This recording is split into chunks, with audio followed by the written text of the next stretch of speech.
eventually when they were lifted, 14 and years old. actually population in London Because began to Lewis's swell, which was very Marty significant. Bennett, Of course, his we have amateur trainer, much greater had brought implications later links on from in the history. Toronto But area looking at to the colonies, Kempston, we I mean, see not to that there are Kempston, a but few to upstate New major York, new settlements that to the are Catskills.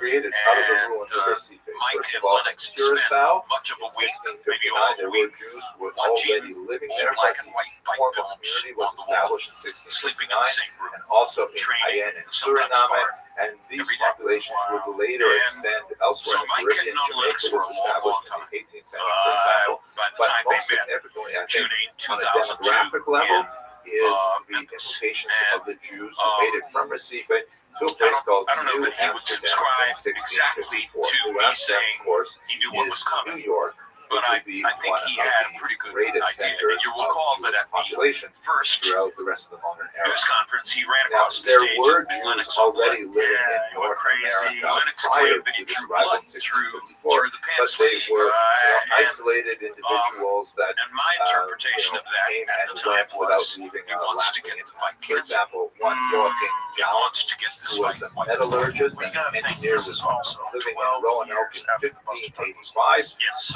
He was actually arrested and accused of blasphemy in 1589, and he did through the pants leg. And Another Jew was Solomon Franco, who arrived in Boston in 1649, exactly but he ended to up me leaving saying because he could he knew not what was post coming.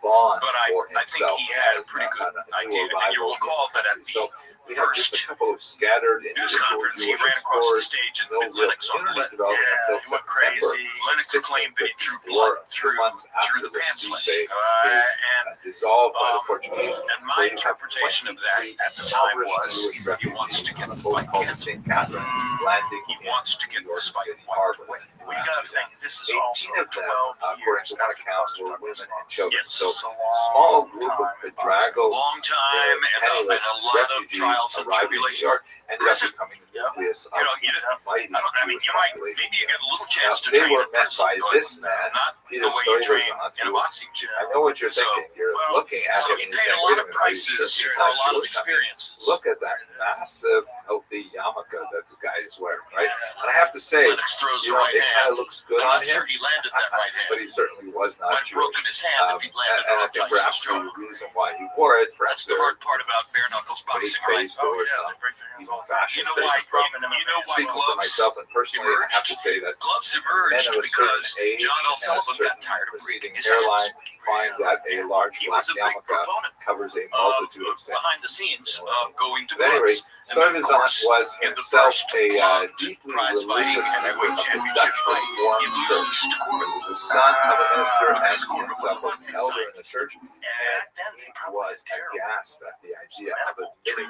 Jews to What they this do. new I don't colony, know, but which they only didn't had have the kind of 750 surgery people that living there at the Certainly time. not the sophisticated This surgeries was that not take out of place character now. for Stuyvesant. He The was brain surgeries at tolerant all. of many He He got groups. tired of If breaking they his weren't hands. Dutch Along comes this reformed, then he idea, was not this interested phenomenon of in gloves. promoting Yeah, their settlement. absolutely. He Let's was do that. especially And then he loses to Corbin. irritated and energized over the Lutherans and would not allow this Christian group to establish a congregation There's a in YouTube New York. video about Sugar Ray Robinson. So when these Jews arrived from Recife, he wrote to his bosses in Amsterdam and said, listen, can we please expel these refugees? They are, to quote from his letters, when he had his first deceitful, loss, repugnant, hateful enemies, blasphemers, and he basically wanted to have nothing to do with them. Ultimately, Stuyvesant lost the market for Jews in Amsterdam, put a lot of pressure on the Dutch West India Company to allow the Jews to remain there. They had suffered tremendous losses with their communities in Recife. It should be noted that the Dutch West India Company also included Jews among its shareholders. So Stuyvesant received the reply that conceded that Jews may not be the most ideal residents, but nevertheless he was to permit them to live there on the condition that they would take care of their own poor. That's actually a fascinating point, because this is something that certainly has medieval origins. The Jews were very focused on building a social support network to make sure that all of the Jewish poor were cared for. They developed a significantly sophisticated level of charitable giving and distribution of alms that prevented Jews from becoming utterly impoverished. But it was underlined in their very first settlement in America that they had to take care of their own poor. And I believe we'll see this repeating itself generationally as new waves of Jewish refugees make their way to American shores, and prior generations of migrants feel the responsibility to make sure that they are cared for. So Stuyvesant was forced to allow the Jews, and lucky for other groups, because Stuyvesant was ultimately forced to grant similar concessions to Quakers and even allow the hated Lutherans to establish a church. He was ultimately removed from office when the territory was ceded to the British in 1664. Just ahead of the curve, like above everybody. Like no one really understood how to move like that. Very that. quick look And at of the course, origins. Cassius The Clay, next his lecture, we're favorite going to look fighter, at some Sugar Ray of Robinson. the major 100% generations like of a heavyweight migrations version to of the Sugar Ray Americas. Robinson. So what's If the you greatest enjoyed this asset video, I for any really hope fighter? that you Is will it subscribe because it's punching powers kind in of his nice hands, to see feet, is so his many footwork, people or is it subscribing his and studying intelligence? Jewish history It's with the me. mind. It's the mind. But And It's I the guess that's about it. willingness to Thank you very accept much for what you watching. need to accept and to see what you can do. Right. That's what makes for great fighters. And also the ability to objectively analyze your skills and recognize where you need to advance, Right. what you need to do differently. Because you have a trainer to help you with that. Yeah. Yeah, but you don't have coaches per se, the way you do in organized team sports and stuff Right, like that. At the end of the day, you're the one.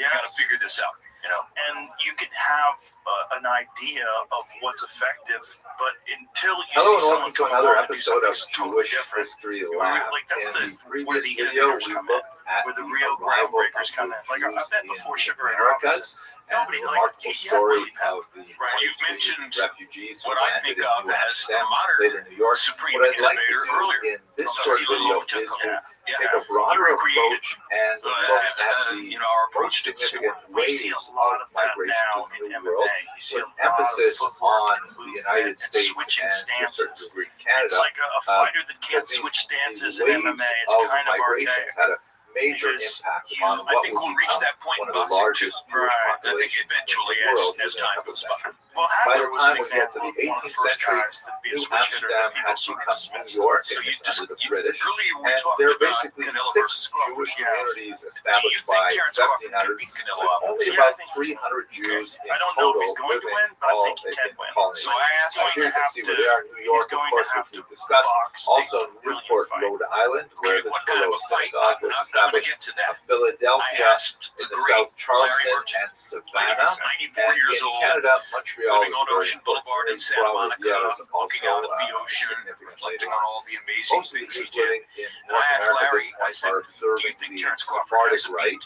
has a chance to beat tradition Canelo that would Alvarez? continue for And Larry much said, of the Jim, 18th century, even as did Ray the Leonard migrant get population an official decision derived more victory from over Marvelous Ashkenazic Marvin lands. Hagler? Kind of like the And I said, yes, tradition he did. minded He said, well, approach Ray that Leonard many could Jews beat took Marvelous because Marvin Hagler. so much Terrence challenge Crawford can't was beat placed Canelo upon them Alvarez. in terms of And I said, forces why to you say that? acculturate He said, or same assimilate equation. to Get in, get a out. very foreign in, kind of get out. environment. So Over the idea and of over and remaining over. within He's the got to tradition, figure the even if it angles and was the not approaches necessarily that one's will allow tradition him from to Europe, step but in, nevertheless it was the land established to the body, tradition of the or community. There were a lot occasionally of upstairs, kind of and then get out. centrifugal Before he's forces facing and any centripetal damage. force. Right. That's There what Ray there did was a so strong effectively desire to against kind of Hagler. And it retain that frustrated kind Hagler. of tradition. And the more you Here's frustrate another the way to opponent, look at better off that you are. migration from Eli Canelo has such Barnabi's unique historical skills, and atlas. one of the You weird can things see he that there does very are few people populations since Rocky moving Marciano from does the is he Southern punches your American arms. communities, in Yes. particular He after the brutalizes Portuguese your arms. He's would another take brilliant the guy. He has the formerly greatest Dutch punch territories resistance on in the the sport. coast. You know, But we there's talked about it also earlier. new One populations knockout in the whole moving from career, Amsterdam and it wasn't a knockdown.